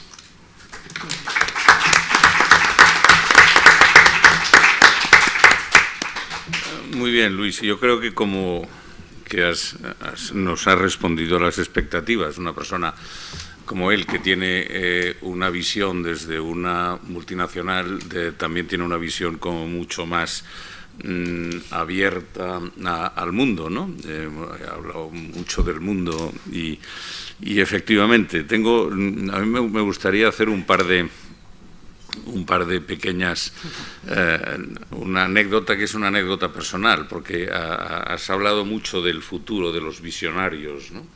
De que tenemos que estar visionando lo que va a pasar porque no lo sabemos, y eso os voy a explicar simplemente una anécdota personal.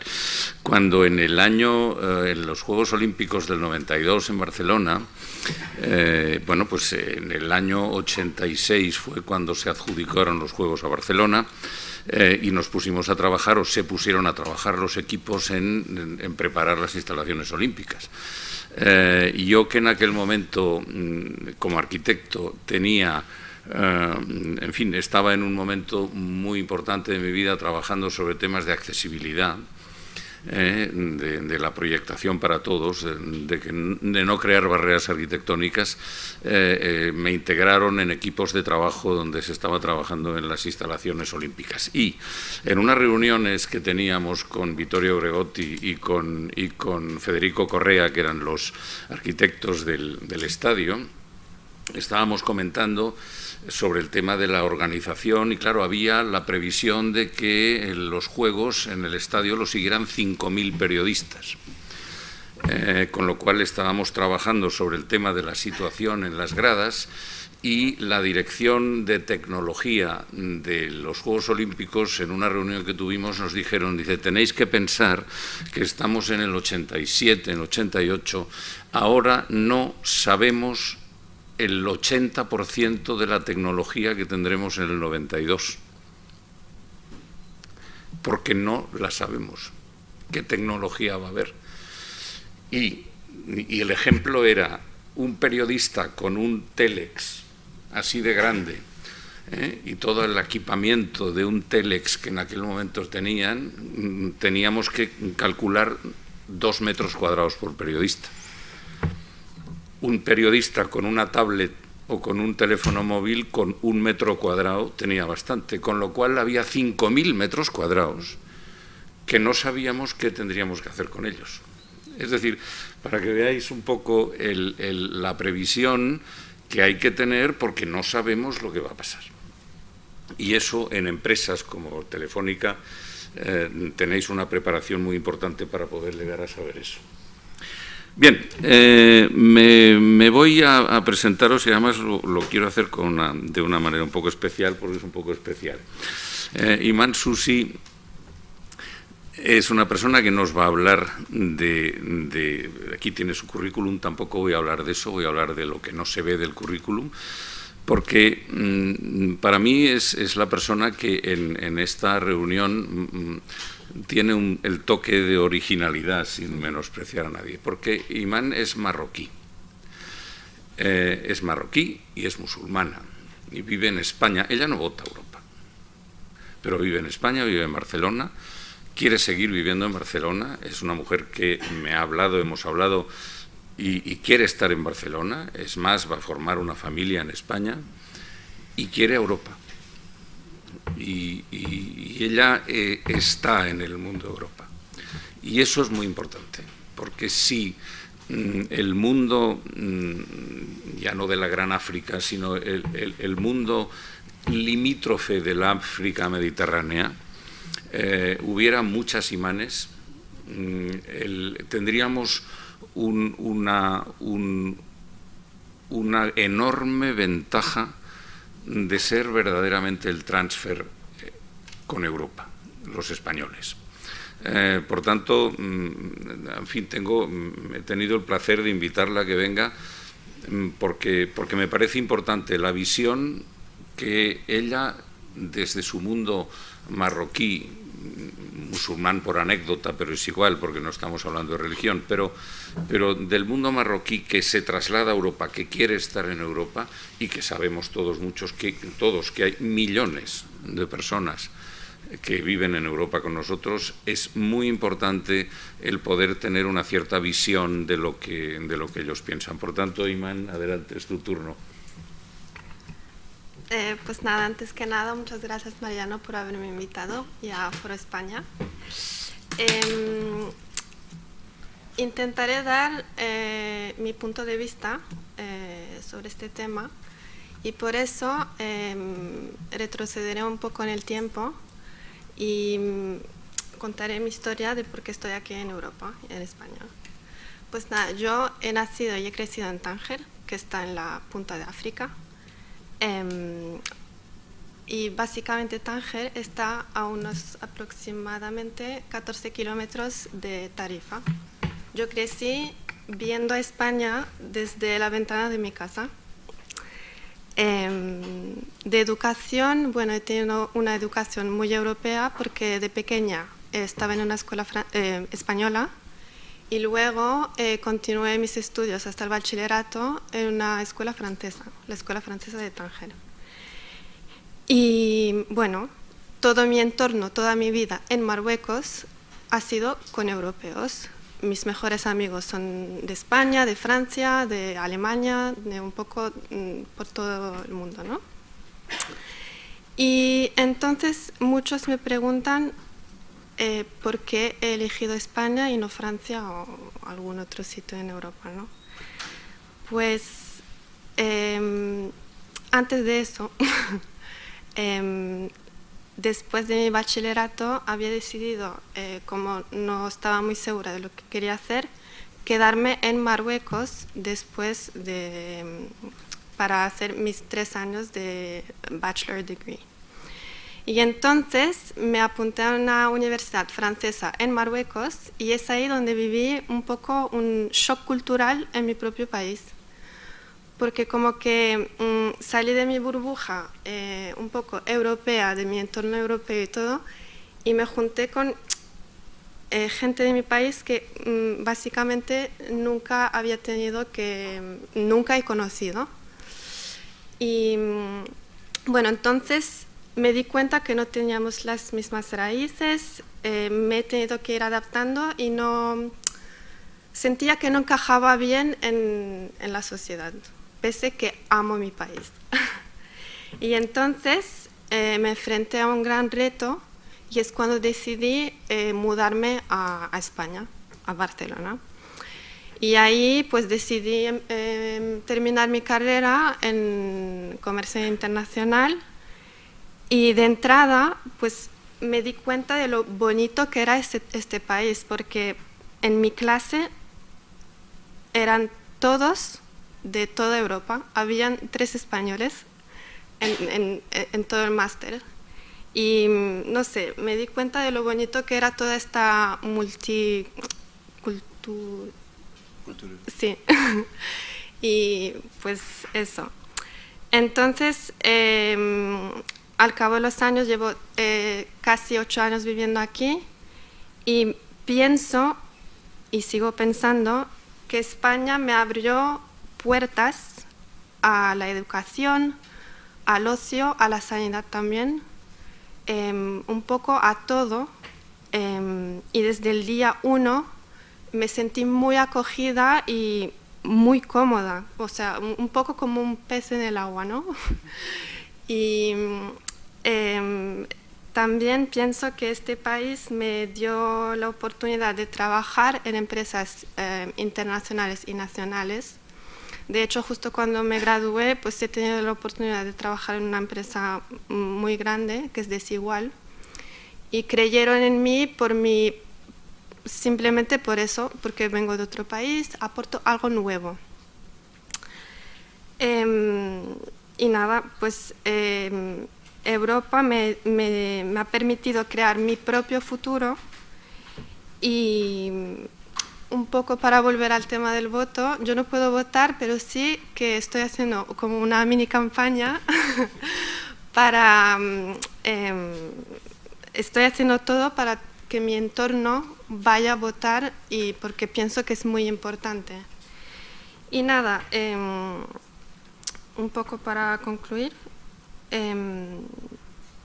pienso que España representa la oportunidad para elegir mi futuro, el futuro de todos los jóvenes, que yo quiero tener, sin tener que preocuparme de ni presión social ni absolutamente nada. Y es un bloque fundamental en mi condición de marroquí musulmana, que es la multicultura, ¿no? Y nada, pues en España me siento en casa y me siento muy europea.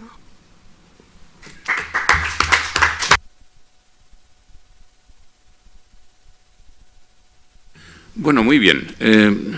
Vamos a ver, bueno, yo he estado tomando una serie de notas y yo creo que a mí me gustaría que hubiera personas que preguntaran, pero antes, como vamos bastante bien de tiempo, antes a mí me gustaría hacer algunas reflexiones de lo que he ido tomando. No sé, a mí me gusta enredar y por tanto voy a intentar pues enredar un poco. He tomado nota un poco de que, efectivamente, como decía antes, ¿no? Es decir, en el mundo estamos enseñando a nuestros jóvenes la historia que nos han escrito los demás, no la historia que tenemos que escribir nosotros. Por lo tanto, ahí tenemos que tener, luego si leo al final alguna conclusión, también saldrá estas cosas, ¿no? Tenemos que perder un poco la vergüenza que nos ha provocado todo el mundo de la reforma, la leyenda negra, la imperiofobia. Ayer estuve con Elvira Rocabarea, es un libro que os recomiendo a todos porque es una maravilla. Y bueno, y creo que es muy importante que de alguna manera, y el Foro España vamos a trabajar en eso. Ayer estábamos trabajando en todo un programa que vamos a hacer sobre el tema de fundamentar la historia de España, de crear como un seminario permanente para ir hablando de la historia de España dentro de las posibilidades que tengamos. Y además vamos a crear sinergias con otra gente para que esto lo podamos llevar a cabo y llegar al máximo punto que nos interesa para recuperar nuestro prestigio interior y exterior. Porque realmente ahora en estos momentos, en estos 40 años, estamos recuperando en Europa todo el prestigio que perdimos en su momento. Y lo que sí que tenemos que hacer es, a pesar de las dificultades políticas que tenga el país, lo que sí tenemos que hacer es recuperar vía, si es necesario, sociedad civil, el prestigio que tenemos que tener y sobre todo el orgullo que tenemos que tener de pertenecer a nuestro país. Fijaos, yo he tomado notas de alguna cosa que me gustaría comentar, porque cuando la he comentado en otras ocasiones a algunos se les ponen los ojos grandes, ¿no? Y ha ido también, de alguna forma, ha ido sobrenadando algunas de las intervenciones vuestras. Tenéis que pensar que en estos momentos el eje económico mundial que antes estaba en Europa, ahora se ha trasladado al estrecho de Malaca. Y parece mentira, está en el estrecho de Malaca. Ha corrido 110 grados. Y ahora lo que nosotros pensábamos que era el extremo oriente, resulta que somos nosotros el extremo occidente. No, es que es curioso. Por tanto, tenemos que tener mucho cuidado con que ese eje económico, que no podemos pelear con que no esté en Hong Kong, Singapur, etcétera, ¿no? Pero lo que sí tenemos es que pelear por el contrapeso que eso tiene que tener con el tema Europa. Luego, se ha estado hablando de cosas sobre el tema del idioma, efectivamente. Tenemos un idioma que me gustaría también, por enredar más, ¿no?, lanzar otro. El imperio, la imperiofobia fue la fobia que le cogió los países europeos al imperio español. ¿Por qué? Porque ni los portugueses, ni los ingleses, ni los franceses, ni los holandeses consiguieron eso. Y dejadme que os diga, no hace falta ser muy experto, ¿no? Los dos únicos imperios que ha habido en el mundo ha sido el Imperio Romano y el Imperio Español. Punto. Ahora puede haber el Imperio Americano, porque están creándolo, pero no ha habido más. Imperio como imperio. Otra cosa son conquistas o colonias, pero como imperio, ese fue el imperio. Y claro, ¿qué está pasando? Quizás es que nos tengan miedo, porque ahora nos hemos hecho pequeños, claro, hemos perdido todo el imperio y nos hemos hecho pequeños. Pero, sin embargo, creo que España puede volver a recuperar su condición imperial a través del idioma. Hemos dejado un idioma y una cultura en todo el mundo que sigue siendo imperial, aunque ya no sea española. Es decir, y eso no hay más que ver los números. El español en estos momentos es el segundo idioma más hablado del mundo, porque el chino nunca lo será, porque el chino siempre va a trasladar, a hacer un transfer vía inglés. Es el segundo idioma más hablado del mundo. El 35% de la población americana habla español, y en todos los estándares, yo no soy un experto en esto, pero en todos los estándares que leo, el idioma preferido en los estudios en Europa y en América es el español. Por tanto, viendo de nuevo al visionado de lo que puede llegar a ser, quizás en 15 años el español pueda llegar a equipararse al inglés en el planeta. Y eso, conjuntamente con la huella que el Imperio Español dejó en todo el mundo, es muy posible que realmente tengan un cierto temor a que el español se imponga en muchísimas de las cosas. Yo creo que hay una cuestión que también me gustaría comentar, porque también la has hablado, Luis Miguel, sobre el tema de Sudamérica. Europa, a mi entender, y también es un enredo visionario, a mí no me puedo deshacer de este sombrero que tengo, que me gusta pensar cosas, aunque a lo mejor sean tonterías luego. ¿Cómo veríais, cómo podría tejerse una comunidad económica sudamericana europea? Y dices, sí, no es tan difícil. Son como nosotros, son cristianos, tienen la misma cultura, tienen el mismo idioma, tienen nuestra misma filosofía, nuestra misma idiosincrasia, y son casi 600 millones. Eso es muy importante. ¿Por qué? Porque imaginaos lo que podría ser en un futuro un espacio Schengen Europa-Sudamérica. Nosotros estaríamos ganando 600 millones de clientes y ellos estarían ganando la eliminación de aranceles, entrar en una comunidad económica con Europa y, por tanto, un crecimiento inmediato a través de sus ilimitados recursos naturales. Bueno, yo lo dejo ahí, ¿no? Simplemente lo comento de nuevo por enredar. Y finalmente, nada, decir que lo que sí tenemos que ser es aprender a ser generosos, porque todos estos bloques del mundo no tienen por qué ser enemigos. Pueden ser bloques, pero no tienen que ser enemigos. Ni podemos tener enemigos, y ahora acaba de hablar Imán, pensando que al otro lado del estrecho son enemigos. No, al otro lado del estrecho son otros, pero no son enemigos. De la misma manera que al otro lado de los países del este, aquí tenemos una bielorrusa, tampoco son enemigos, son otros, pero que también son como nosotros, también son ortodoxos, también son cristianos. En fin, entonces hay un momento en que dices, bueno, es que es tan diferente el mundo en el que nos estamos moviendo. Pues posiblemente no. Entonces yo creo que lo que hay que hacer es un cierto esfuerzo en empezar a considerar a nuestros limítrofes como simplemente otros, no como enemigos, porque es la única manera que tenemos, de alguna manera, creo que, de poder crecer y de poder convivir en este país, en este planeta, porque si no, este planeta será inevitable. Bueno, yo con esto, en principio, he acabado. A mí me gustaría, si hay alguna pregunta, yo creo que deberíais hacer alguna pregunta. Aquí tenéis a 4 personas jóvenes que pueden contestaros. Yo ya no contesto nada, pero ellos sí. Adelante. Álvaro. Yo sí tengo una pregunta. La apunta antes Luis Miguel. Y creo que puede ser un poco la pregunta del mismo. Vamos a ver.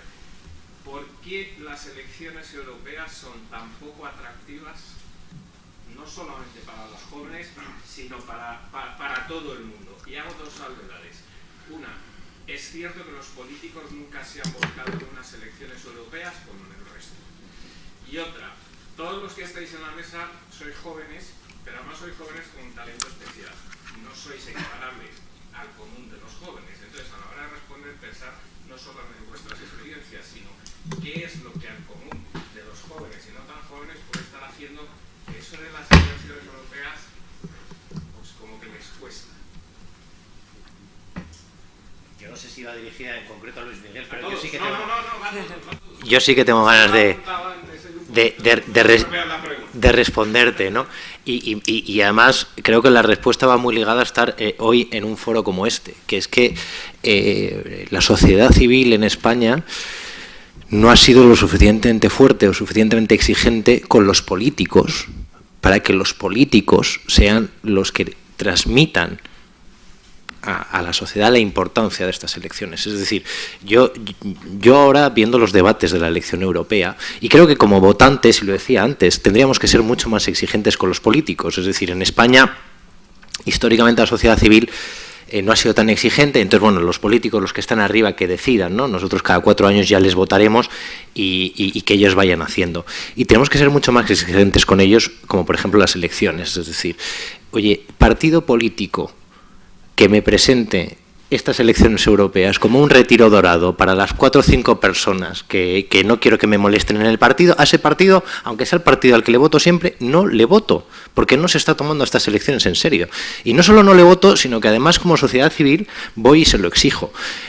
Hay una cosa que me llama mucho la atención, y retomo una cosa que decía Luis Miguel, y que yo lo estoy notando mucho en los debates y en esta campaña de elecciones europeas, ¿no? Decía Luis Miguel, ¿por qué vemos tan lejos Europa a la hora de trabajar?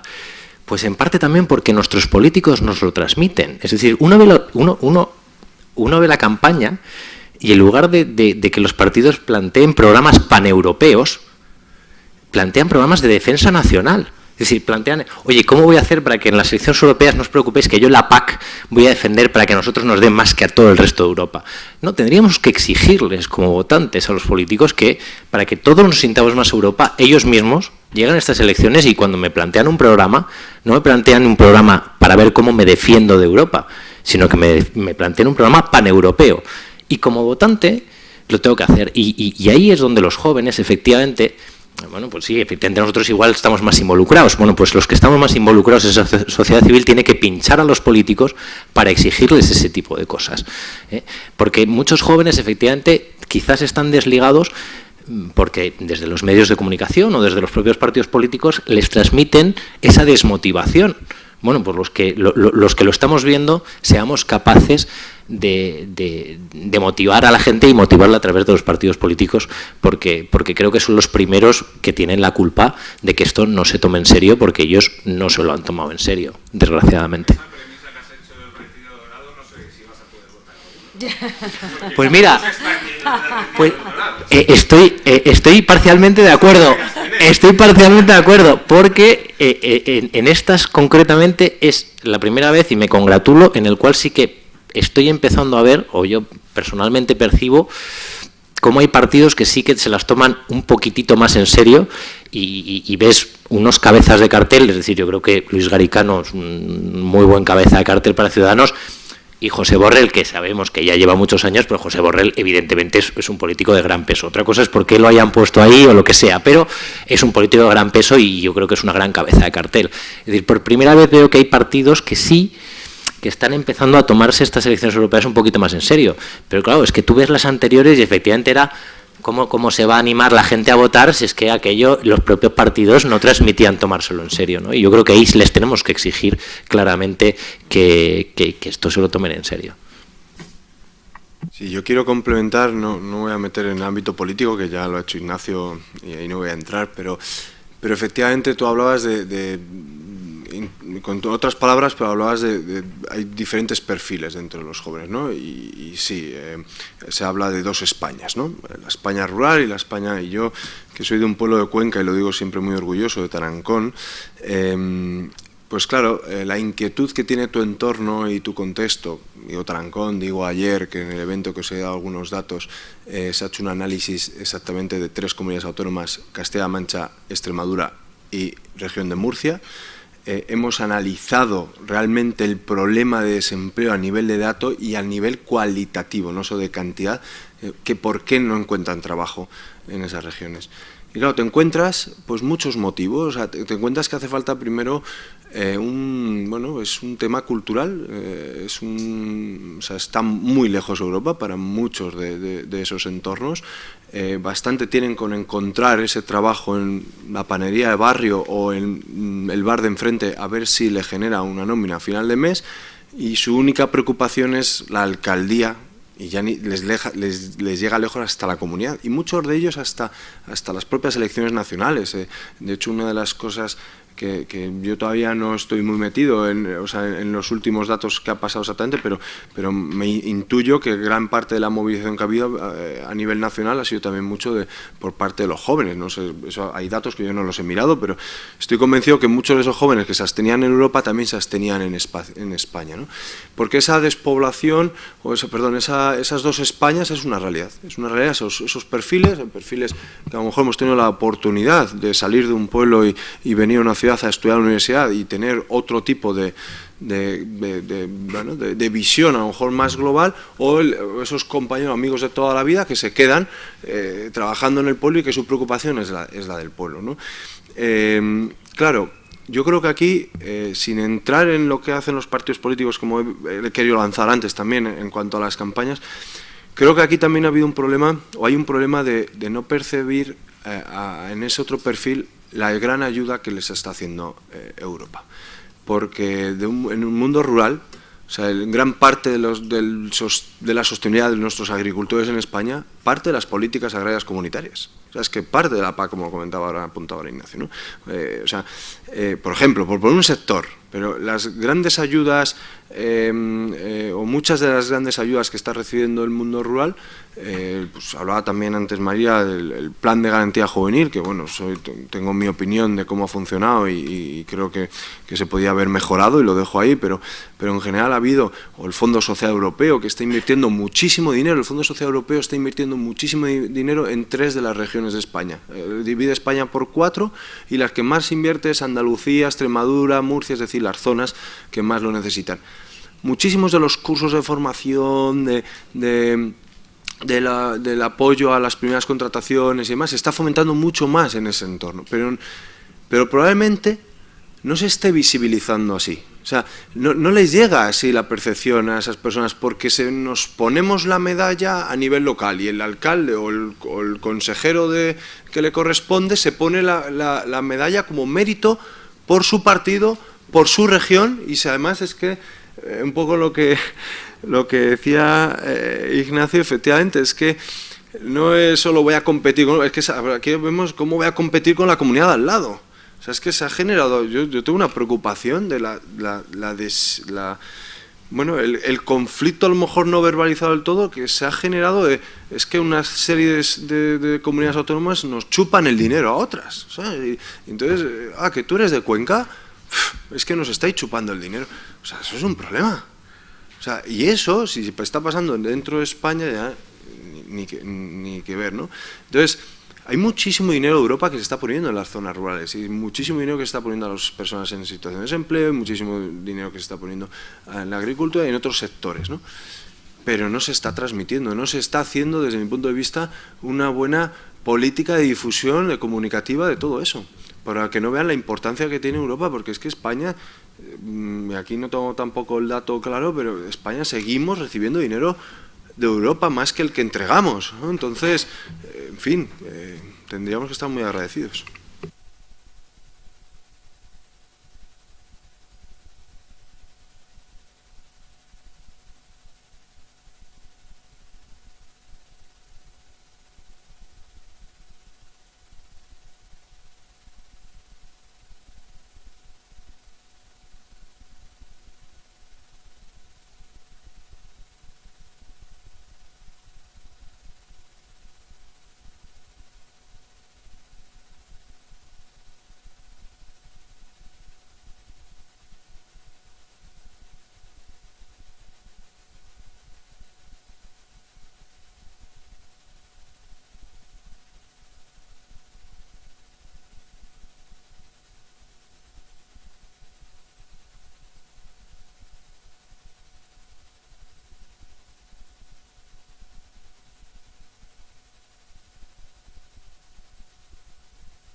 Bueno, en respuesta a lo que planteabas, y bueno, yo creo que mis compañeros Ignacio y Luis Miguel lo han dicho todo, pero sí quería reforzar que estoy muy de acuerdo con lo que decía Ignacio, que debemos exigir a nuestros políticos que tomen responsabilidad hacia Europa, porque el contexto en el que estamos y la situación, bueno, pues por primera vez en estas elecciones hay muchos movimientos que ponen en riesgo y que ponen en duda a Europa, y por tanto, pues desde los diferentes países es importante que demos la responsabilidad y la representación en Europa a personas que defiendan los intereses en este sentido globales, europeos, pero también de cada una de las naciones, ¿no? Entonces es un poco una idea que quería dejar aquí.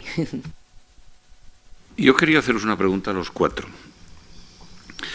¿Vosotros creéis que es posible que estas sean las últimas elecciones a Europa en donde no se presenten todavía partidos de ámbito global europeo? Es decir, ¿creéis o qué opináis sobre que en las próximas elecciones haya partidos en los que se puedan votar a un partido en todos los países de la Comunidad Económica Europea, al mismo partido? Sí, bueno, empezamos por orden, ¿no? Sí. Pues la verdad que el papel de visionario te lo dejo a ti, Mariano, que ya he visto que te gusta. Entonces, realmente no lo sé. Lo que sí que espero es que si estas no son las últimas, sean de las últimas, porque como bien decía, es decir, yo creo que hace falta un proyecto paneuropeo. Es decir, nos quejamos de los partidos nacionalistas en las elecciones nacionales y luego nosotros somos nacionalistas en las elecciones europeas, ¿no? Entonces yo creo que efectivamente hay que plantear esto como unas elecciones donde puedas votar a todos. y donde además yo creo que los políticos en Bruselas, y que bien apuntaba, es decir, luego allí hay mucho más consenso de lo que en televisión, ¿no? Los políticos son grandes actores, ¿no? Entonces, bueno, ellos luego dan su imagen, hacen su papel, pero luego puertas para adentro hay consensos y de hecho se ha ido construyendo Europa gracias a esos consensos, ¿no? Yo creo que realmente tienen que ver que están ahí las orejas del lobo, es decir, que efectivamente dejar estas elecciones en los partidos puramente nacionales lo que crea es partidos nacionalistas de cada país y populismos de cada país que no solo no van a favor del proyecto europeo, sino que van en contra y que lo quieren destruir desde dentro, y que por tanto creo que habrá que tomar medidas en la dirección que apuntas. Es decir, oye, yo el que no tenga un proyecto paneuropeo, pues es que no debiera presentarse a unas elecciones europeas. Yo sí pienso que tiene todo el sentido que en el devenir de los tiempos, pues cada vez Europa tome, las instituciones tomen más protagonismo en las elecciones, y no desde un lugar intervencionista, sino que de alguna manera se puedan liderar partidos que sean europeos, y en donde, bueno, pues se defienda un poco esa territorialidad, y tampoco sería de extrañar que ante peligros comunes los enemigos se unen, ¿no? Entonces, bueno, pues que esos partidos también den lugar a que diferentes partidos políticos, como por ejemplo en España, pues puedan unirse ante esta situación para votar y para que el ciudadano pues pueda votar con un apoyo muy claro hacia Europa, y no poner en riesgo algo tan sólido como eso. No voy a contestarte porque no soy visionario político, pero yo la pregunta la empezaría a formular desde aquí también, ¿no? Yo aquí y aquí no hablo con mi rol, hablo con mi preocupación como conquense, que os he dicho. Mi voto se tira a la basura muchos años, ¿no? Entonces, hasta que no tengamos un sistema político nacional globalizado de forma nacional en el que todos los votos valgan igual, pues me parece extraño pensar en un sistema europeo común y global, ¿no? Entonces, en fin, yo creo que hace falta una reforma del sistema de reparto de congresistas en España, y empezaría a formular la pregunta: ¿para cuándo va a llegar y para cuándo el voto de los de Cuenca va a pesar lo mismo que el voto de los de Madrid, que normalmente casi todos tienen representación, ¿no?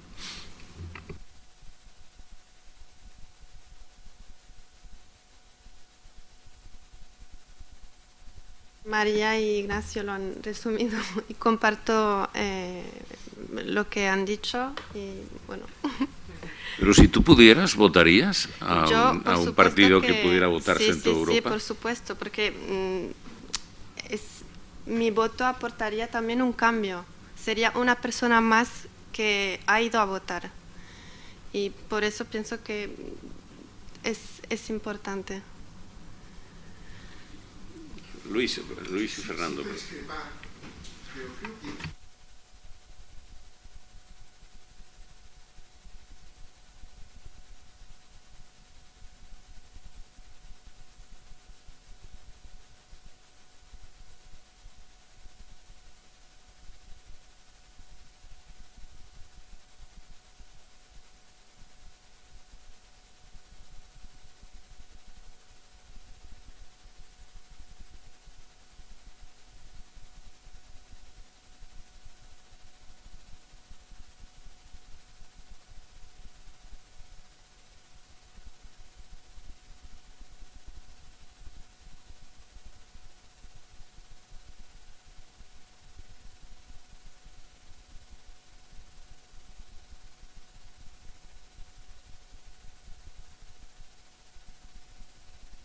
Bueno, ya está, aquí estamos.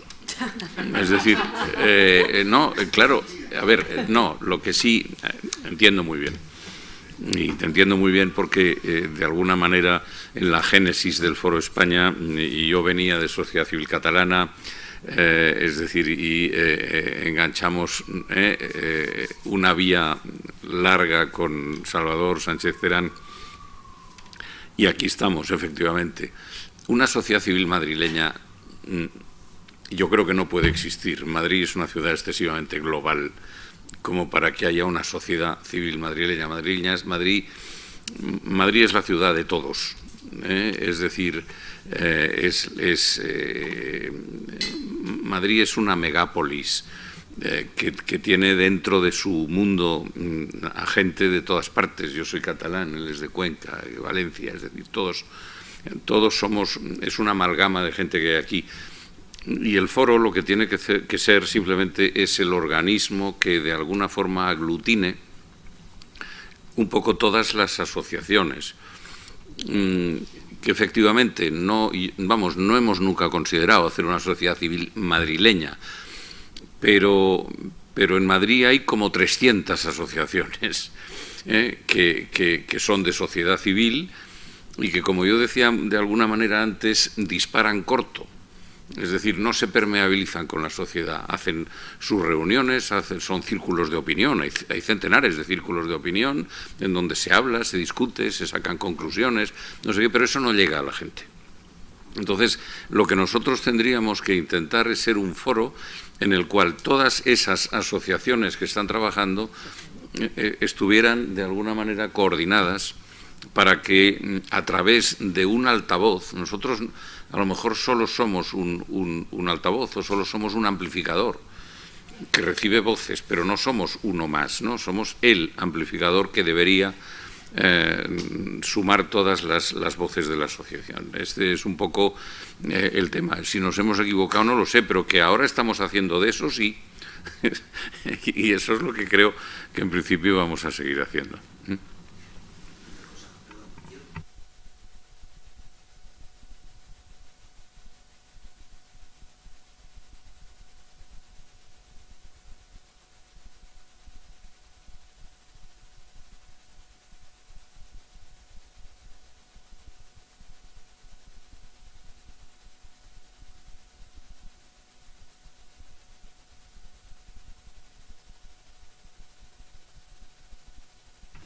Es que yo sabía eso cuando he hecho la pregunta.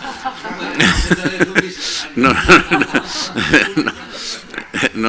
claro, pero es que me parece importante, que empiece a haber eso. Ese es la semilla de lo que en un momento determinado veremos. Supongo que no deba tener mucha repercusión, pero la que tenga será buena, y yo creo que en un futuro... Bueno, nos quedan 5 minutos. Yo no sé si hay alguna pregunta, si no yo querría... ¿Alguien quiere preguntar algo? Porque si nadie... No te estoy mirando a ti, no.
práctico bien utilizado. Eso del estilo que yo recibo subvención y blanco girasol y da igual que pasa con este girasol. Entonces es un poco, es decir, desde el punto de vista de la utilidad y desde el punto de vista hay un desprestigio cierto, pues, y posiblemente los tecnócratas y la gente que sepa de Europa y desde el punto de vista de la formación, cuando nosotros hablamos de la Constitución Europea, no se habla ni en las universidades, en colegios, de la Constitución española, perdón, de la Constitución Europea, salvo en las asignaturas que son específicas para eso y en unas carreras especiales. Entonces, la conciencia de la sociedad civil, por una parte, sociedad civil formada, me refiero, de los tecnócratas que tengan de alguna u otra manera más conocimientos y sobre todo de burócratas dentro de la Comisión Europea. Y bueno, ese es el problema de lo típico de hasta qué punto pues nosotros nos sentimos identificados, ¿no? Representados en quién lo está eligiendo, el típico debate de los problemas de la Unión Europea.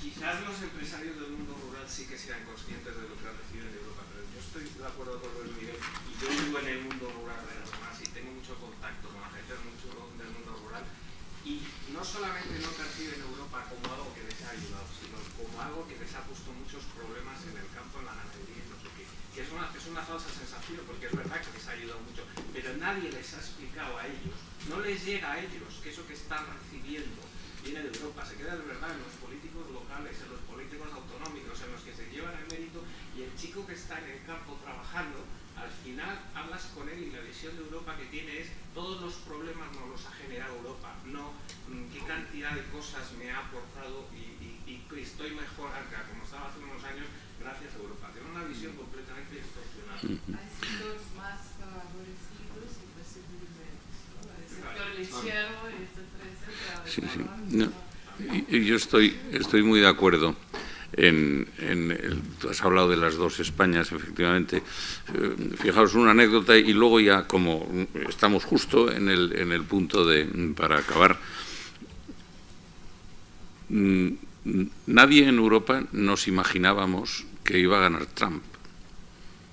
Pero no porque las encuestas no fueran fiables, no. Es que habíamos comprado la noticia de que iba a ganar Hillary. Hasta nuestros políticos bailaban Hillary. Y lo que no sabíamos es que la América profunda, esa sí iba a votar a Trump. Que también hay dos Américas. Y nos llevamos una sorpresa a todo el mundo, un miedo atroz porque Trump había ganado. Y había ganado porque la América profunda le votó. El Brexit, tú has dicho, si los jóvenes hubieran votado al Brexit no hubiera pasado. Pero es que vengamos a nuestro país. Es decir, si la España vacía tuviera el peso que tendría que tener, tampoco estaríamos en el escenario que tenemos ahora. Es decir, con lo cual yo creo que es muy importante el que lleguemos a tener un equilibrio territorial de este tipo. Pero bueno, yo he tomado unas notas, en fin, y las voy a las voy a alargar. Esto, y de paso hago proselitismo, esto lo vamos a pasar a limpio, estas conclusiones, y las vamos a colgar en redes, las vamos a colgar en nuestra página web, ¿no? Y las vamos a poner, supongo, en nuestro newsletter y tal. Por tanto, todos los que estáis aquí, entrando en la página web y en el newsletter, ya podéis de alguna manera tenerlas, porque no vamos a enviarlas hoy día. Vale, hablo, el aislacionismo español ha alejado históricamente de España y su órbita del mundo europeo. Hay que recuperar ahora este tiempo perdido y tenemos que aprovechar nuestra situación estratégica y nuestra frontera con el continente africano. Tenemos que enseñar nuestra historia como la escribimos nosotros y no como nos han escrito los demás. La comunicación geográfica actual de nuestros jóvenes da la oportunidad de que vivan el mundo global. El programa Erasmus debería ser obligatorio a todos los chicos. Si en vez de rondar el 30% del voto juvenil rondara el 70%, el escenario sería completamente distinto. Los jóvenes son capaces de movilizarse y de movilizar el mundo. Los viejos, los políticos y la sociedad enquistada no es capaz, pero los jóvenes sí. Pedagogía en la juventud para que no vean tan lejos, no Europa, el mundo. Y eso hay que hacer una pedagogía. Hay que atacar firmemente los problemas de idiomas y los programas de idiomas, porque, creedme, no sabemos idiomas. No, es decir, Imán sabe, tú sabes, algunos sabemos. ¿Por qué? Porque hemos tenido unos padres que nos han empujado a hacerlo, porque hemos tenido la suerte de nacer en familias que en un momento determinado pues, o nos hemos preocupado nosotros. Pero la gran mayoría de la gente no saben. Y dejadme que os lo diga así, yo tengo mucha relación con Europa y tengo relación con niños españoles y alemanes que cuando tenían 7 años ninguno de los dos hablaba inglés y cuando tienen 12 el alemán habla inglés y el español sigue sin hablar inglés. ¿Por qué? Algo está pasando en nuestra educación, que los niños alemanes acaban hablando inglés y los españoles no, sin haber hecho nada extraño más que estudiar en una escuela pública. Es decir, eso nos lo tenemos que hacer mirar de verdad, porque esta es una frontera muy importante para que los chavales salgan. Tenemos que aprender a ser generosos con los límites y la integración en los bloques del mundo.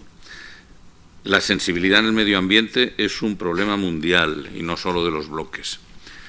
Hay que tener trabajando a los mejores visionarios para intuir el futuro, sobre todo políticas preventivas, porque el futuro no lo sabemos, alguien tiene que pensar en lo que puede llegar a pasar. Ojo con Amazon. ¿Lo vas a poner así? Sí, bueno, sí, no, a ver, yo lo he puesto así, yo sé lo que quiero decir, pero lo he puesto así. Ojo con Amazon. Porque si Amazon va a servir para generar millones de contratos basura, ojo con Amazon. Porque no nos van a vender a lo mejor que Amazon va a tener 250.000 puestos de trabajo o 2,5 millones de puestos de trabajo. Cuidado, si son repartidores de paquetes, a euro el paquete, cuidado. No sé si tú querías, es que he visto que... Puedo, si no te importa, hablar un poquito bien de Amazon, que no se quede una sensación negativa, porque soy yo el que ha traído a Amazon aquí y, desde luego, ojo con Amazon me ha sonado muy pesimista. Desde luego, Amazon, o similar, ya no hablo de una concreta, lo que yo quería, ¿no? O lo que transmitimos ha revolucionado el paradigma de toda la economía, ¿no? Y Amazon, efectivamente, tendrá muchas cosas que mejorar, y no entro en ese ámbito, que es un ámbito un poco de debate, muy de conflicto, pero desde luego la oportunidad que también ha dado Amazon a pequeños comerciantes de zonas rurales también ha sido enorme. O sea, y como conocemos casos, ejemplos concretos, y estaba yo, pero lo dejo un poco a medias, intentando hacer un caso de estudio de cómo una imprenta que vendía 100 camisetas al año en un pueblo rural de Cuenca, gracias a Amazon, ha montado una nave de imprenta y no da abasto con Amazon. O sea, eso está pasando también, ¿no? Decimos que Amazon se está cargando el comercio de barrio. Pues sí, está cargándose a algunos, y a otros les está dando una ventana al mundo de venta, de oportunidades, de escalabilidad, de globalización enorme, ¿no? Simplemente eso. Diré en mi defensa que yo no he dicho fuera Amazon, he dicho ojo con Amazon. He dicho ojo con Amazon. Bien, lo pondremos de otra manera. Suavizarlo, Mariano. Exacto. Bueno, no, también otra cosa es las relaciones transfronterizas vía España y África o vía países del este, Rusia. Es algo que hay que tratar bien, porque son fronteras que es lo que he dicho antes, ¿no? Los que están al otro lado son otros, no son enemigos, porque son como nosotros. Y, por tanto, creo que hay que eliminar muchísimo las tensiones y los miedos a tener esta comunicación fronteriza. Bien, y, por tanto, la sociedad civil no ha estado organizada y debe exigir mucho más a los políticos. La sociedad civil tenemos que exigir a los políticos, la sociedad tiene que recibir y les tenemos que pedir que nos envíen políticas paneuropeas para que la sociedad sepa lo que hay. Y hay que acercar la España profunda a Europa, como tú decías. Es decir, hay que decirle a la España profunda que Europa es su nido final, ¿no? Es decir, independientemente del aislamiento que puedan tener. Y bien, y después supongo que habrá que pensar en los partidos europeos globales, que ya ha empezado, pero ya veremos cómo sigue. Y muchísimas gracias. Aquí estamos, seguiremos estando, seguiremos dando la paliza. No, porque es que además es nuestra misión dar la paliza. Entonces, muchas gracias por haber venido. Que sepáis, por eso que estamos aquí, que tenemos una página web, que somos los que estamos, damos la cara, no tenemos nada que esconder. Y ahora, por ejemplo, cuando salgáis ya podéis ir fichando, los que no tengáis ficha todavía.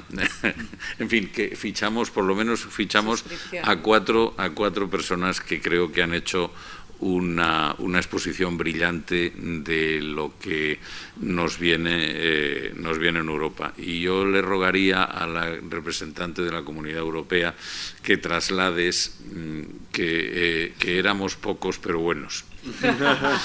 Muchas gracias.